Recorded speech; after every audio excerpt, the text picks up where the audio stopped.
अब चलते हैं क्वेश्चन नंबर 4 की तरफ, जिसमें हम लोग देखेंगे कि अगर हमारे पास रेक्टेंगुलर कंपोनेंट्स मौजूद हैं एक्स वाई और जी, या हमारे पास दो कंपोनेंट्स मौजूद हैं वाई या एक्स, तो अगर हमारे पास इन दोनों में से कोई भी एक वेक्टर जो है स्टूडेंट्स हमारे पास जीरो हो जाए तो क्या उसका मैग्नीट्यूड जीरो हो सकता है। आइए इसको एक्सप्लेन करते हैं। No magnitude of a vector are can not be zero if it has a non zero component.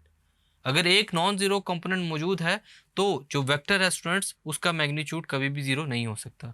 Example देखते हैं। हमारे पास एक रिजल्टेंट वेक्टर है स्टूडेंट्स और उसके कुछ दो कंपोनेंट्स हैं, एक एक्स का और एक वाई का।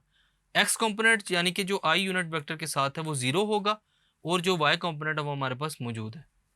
अगर इसका मैग्नीट्यूड फाइंड करें स्टूडेंट्स तो अंडर रूट लेंगे, अंडर रूट के साथ साथ हमारे पास जो दोनों कंपोनेंट्स हैं उनका स्क्वायर आ जाएगा। एक्स की जगह जो जीरो था स्टूडेंट्स उसका स्क्वायर लिया, प्लस आर वाई यानी कि जो दूसरा वाई का कंपोनेंट था उसका भी स्क्वायर लिया। तो यहाँ पर इसको सोल्यूशन फाइंड करने के बाद हमारे पास जो एंड रिजल्ट आता है स्टूडेंट्स वो क्या है, आर वाई।